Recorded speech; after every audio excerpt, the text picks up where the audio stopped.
Europeans or something? It's like, I mean, compared to European standards, it's pretty decent. Like 5-6K for first. Oh, okay. Actually, I was very interested by Andrew's position too. I was not sure. But actually, Andrews, there's like on this. They're Oh, actually okay. not showing, but we'll see if it finally It the finally moves catches appeared. up, yeah. Yeah, but that's okay. So we're back. Sorry about the technical glitch. So yes. So Raja, as you were saying, you were surprised by knight of 6 because Yeah. you're playing a6. I mean, so I have e5, and the point being that I did not have e5 before because I have queen a5. Instead of knight c3, I cannot go e5 because he has queen a5 check and you pick up the pawn. So I go knight c3, and which kind of forces him to either go knight c6, knight c6 or d6. Yep. These are probably only the two moves which make the most There's sense. also bishop b4, but it's probably a little bit unsound Yeah. after e5. But I think, but I think my opponent probably fumbled up what he wanted to do, and he played queen 7 here. yeah, he probably wanted to play this. Knight and c3, he- queen 7. Yeah. Yes, and in my mind, I was like, wait, is this the same? It's not, because I have knight b5 and it's like almost completely crushing. Yes, exactly. Yeah, and then And I was trying to figure out the best way. I was taking my time because I wanted to be precise. So I played Yeah. bishop f4, which Yeah. in my opinion should So be let's move, yes. good. Knight a6. And now I was considering f3, of course, but I just thought that actually I was considering bishop d3. That's what I was spending some time on. And like with the knight on a6, he never has a6, and I'm gonna go castles and e5, and I have an overwhelming lead in development and total domination over the dark squares. The bishop on c8 kind of seems to be quarantined on c8. So I decided to just trade queens, because once I get the dark squared bishop, his dark squares are completely weak. yeah, The that's bishop- what I thought you. That's what I would have probably played. Like this is the most practical. It's so practical, and he played knight c5, and now I was actually slightly angry at myself because I played knight b5. I thought f3 is just so clean. yeah. Like it's like black has like absolutely no counterplay. You takes on d6, I take, and I at some point go a4 a5, and I'm probably going to just win quickly. But actually, I found a very nice idea: knight b5, queen d6, bishop d6, knight c4, and now I have this sneaky bishop to a3. Yeah. And the point is that the knight on e4 actually has no squares because and you showed it in the game. Yes. yeah, because the c5 and a very interesting line that I saw is if he goes rook b8, I go f3, he goes a6, Yes. I go knight c7. There's one knight that I don't know if it works, but that's what I saw. King d8, and I thought I have fe4 here, but maybe I missed. Oh, king c7. I thought I have e5, but he has knight e8, which I missed. Oh, 98. Oh, that's an easy move to miss. Oh, a backward knight move. Yeah.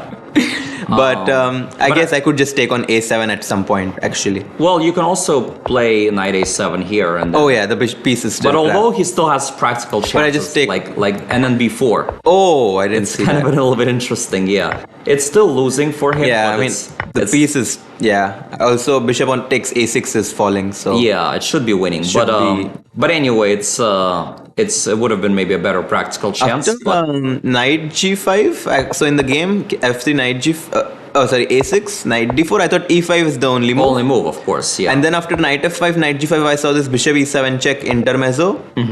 And after king e8, I go bishop d6 now. And now with the king on e8, he has to spend another move to go back to d8 because I want knight g7 and take on e5. yeah. And it's like completely crushing. Yeah. But he made it kind of easier. He just there, and after this, I think you're just up a piece. Up a piece, and I'm not sure if I played it very accurately. But with the king on d4, it was a nice way to.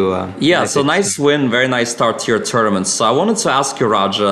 I know you came all the way from St. Louis to play here. Most of the people who play here are local players. I also noticed I know you're studying Mizzou University, like near St. Louis, and also I noticed Mikhail Antipov was registered, who's also in Mizzou, and he was like the top seed originally before he ended up withdrawing.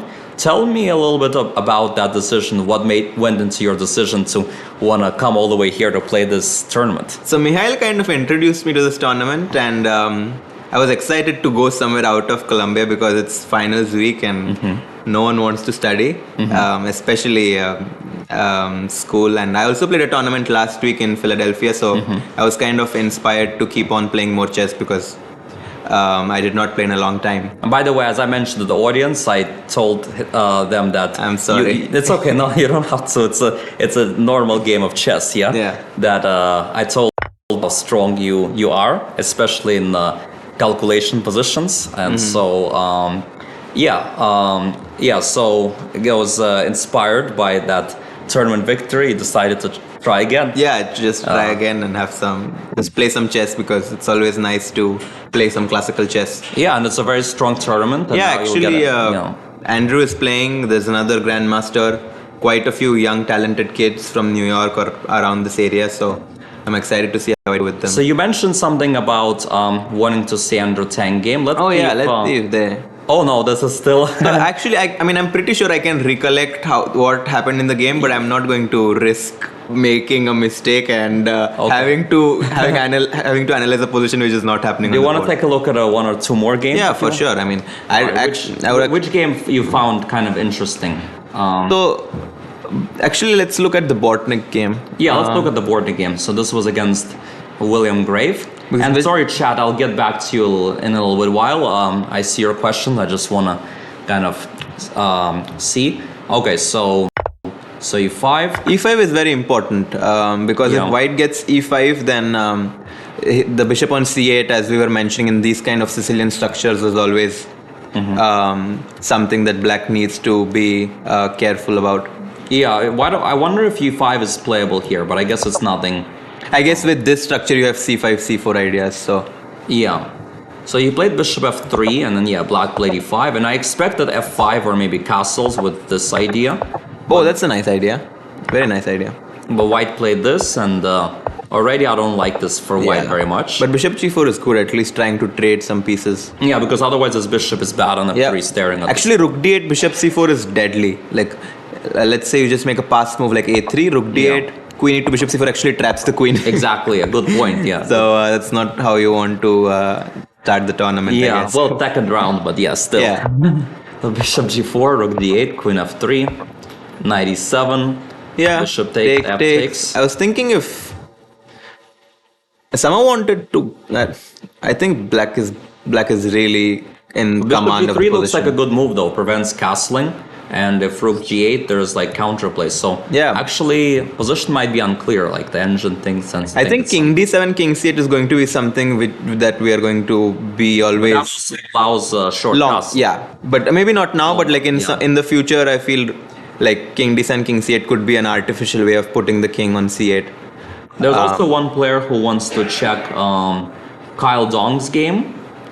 This is a prodigy kid, like 10 years old, playing against like Alexander Kidd. I was so impressed. He played this move. What was it? Bishop d4. I mean, wow. Oh, d4. Where was that? It's incredible. Okay, so last time we left off was at g4, which I kind of was critical about. Bishop e6, c5, d5. Yeah, that all makes sense. e5. So if knight takes e5, I guess you go bishop d4 and you're trying to play for some compensation. I like this. When knight c6, you go bishop b5, you probably just take... You actually go g4. Oh, g5 and knight d4, queen d4, yeah. But I guess maybe queen c7. What does he want after queen c7 is the... Yeah. But I mean, it's kind of like a position where white might have like some sort of compensation. But yeah, let's see. Bishop b5, bishop d7. What is this? Takes g5 and then e5. I guess like he didn't want to calculate this. Yeah. It looks a little bit tricky. So instead of that, he played a fascinating move d4. Actually, I was not sure if black is just much worse or if he is a move like d4 shows a lot of understanding. Yeah, it helps activate the knight, helps activate this bishop. The queen pawn second for piece activity. Yeah, very mature move for a 10-year-old. This is incredible because maybe 11, but still, because the point is that you kind of block the bishop, and white would much rather not have a pawn on d4 than be a pawn up because of how it can come into the way of developing the other pieces. Although truth be told, you can also take with the knight or the bishop. But I think maybe. What's the point that if he takes on d4 with the knight is that he Maybe goes knight d5. Still. Yeah, it's just a very complicated position. A lot of tough choice. Oh, he spent 25 minutes on that move. Yeah, very nice. Very interesting. So after cd, he played knight d5. Okay. Yeah, so knight d5 makes... So white also spent some time, which makes sense. Bishop f2. a5 very Maybe bishop h6 was better to try to stop h5. but a5 as well, yeah, like it's very old school, like whenever the knight is on b3 you go a5 a4 yeah. and harass the knight on Yeah, b3. definitely. Yeah, no, this makes a lot of sense. Queen d2, a4, knight c1. No, wow, so far very impressive by Kyle. Yeah, Kyle Dawn, yeah. this is the first time I hear of, but I mean, I know this kid pretty well because he's in New York City and I played him before. Like he's like a local kid, but yeah, he's a talented talented player. Yeah, maybe there was some h5 also, like from two sides. Yeah, it's like it's a very interesting position. Actually, the more that I look at h5, the more I like it because it kind of undermines the pawn structure immediately. If you take on h5, you take with the rook, you kind of bring the last piece in the game, and the king on e8 is reasonably very good. Yeah, very good. Like you don't need to castle. You can't even play h3 because I take, and then this bishop takes g4 tricks, and then you're in the pin. Let's see. Kyle Dong should be 2,303 years. He's good. Yeah, 10. Wow. 2,300 FIDE or UCF? It's a good question though. Yeah, either way, he's showing a lot of understanding and seems like has a bright future. Hey Alex, tough afternoon at a service. May try to swing in by. Oh, that's Daniel Road. Oh, hi Daniel. How are you? Okay, so some other people wrote something in the chat. Let me just see. What is the hardest thing about chess for you, Alex? Calculation, staying motivated. Christopher Yu, hardworking. Yeah, maybe, but I think Christopher Yu, I'm not as sure actually. Bryce Tigla is improving by taking college courses. Yeah, he's also quite strong. Didn't Fischer say that the most of the Russians weren't too talented, that they just work like dogs? Kind of ironic since I'm assuring Fischer worked very hard. Yeah, I don't know. It's hard to say. Actually, I think Fischer was much harder working than the Russians. The Russians were like not as professionals. They were kind of doing other things. They were like drinking sometimes maybe, right? Like they were a little bit showing weaknesses, but Fischer was like a machine. Like he was, right? Yeah. I have read a lot of books and like about the history of Fischer. It's incredible how he managed to keep himself so poised and motivated, and was like one man against the entire Russian. Yeah, I think Hans Niemann is trying to do the same thing now. Similar. It's impressive what he's able to do. That's for sure. I mean, his recent performance was impeccable. Yeah, Fischer-esque for sure. Well, Raja, good luck to you in the rest of the tournament. Thank you so much for stopping by. Yeah, of course. It was a pleasure, and I hope that I'm able to play some nice games and come back again. Sounds great. Yeah, thanks. I'll see you. All right, so that was Raja Harshit with a really nice quick win against lower rated but still dangerous opponent. I think Raja, did you see Fidel Corrales' game online? I think they were asking you a question. Someone. I did look at the game.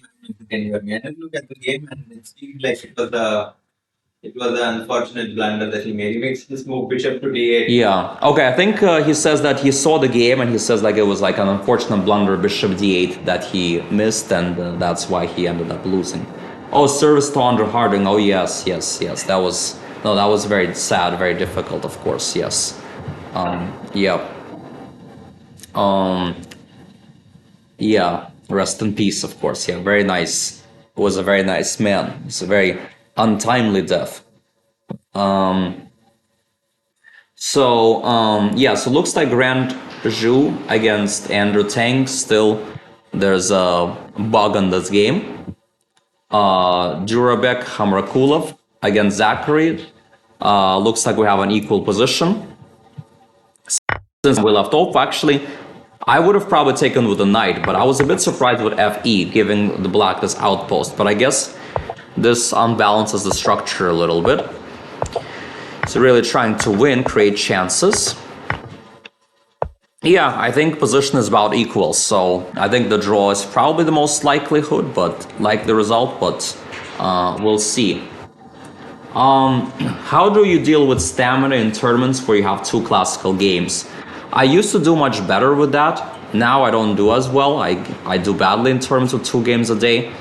I just used to have better physical shape. I think that's I was when I was a professional. I used to do well in 2 games a day. And now, I just work hard for 1 game, and then the next game I get lazy, or I get lazy earlier on, and then I don't get to the decisive games because I play badly early on. So it's kind of tough.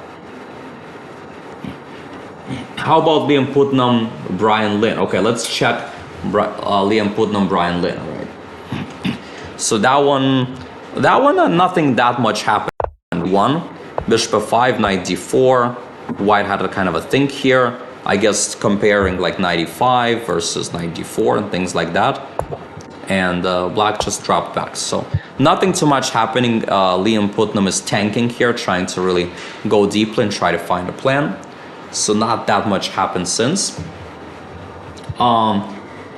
Yes, Zachary would be GM if he was in better physical condition. Well, I don't know. I mean, FM and GM is a pretty big difference. So I'm not really.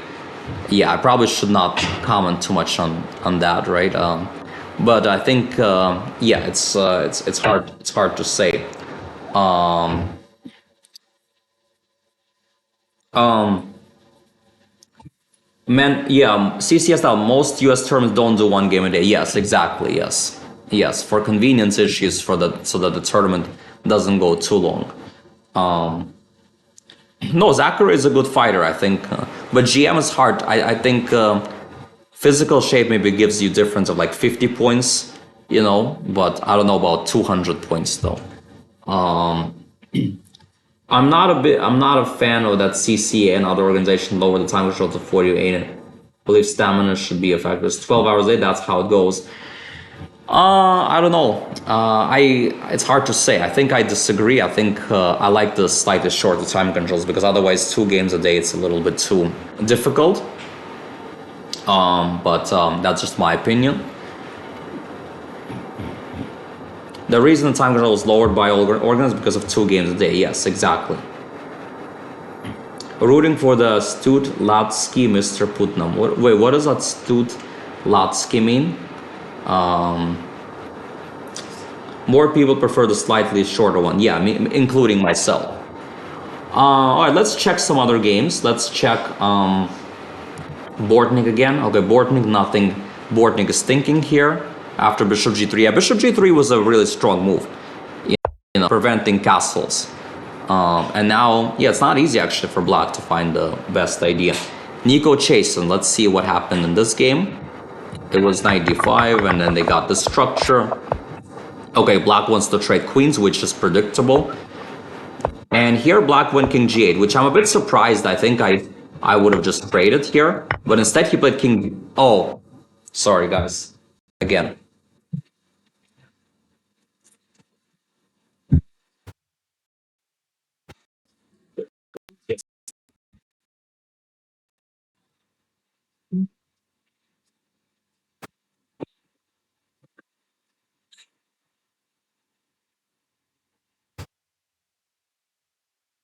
Wait, why is year 1 for harmony?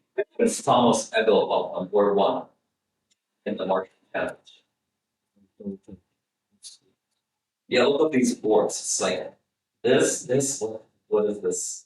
Like it's something in compared and stuff. No, but it's oh there's some glitch now where they've mixed the terms. Yeah.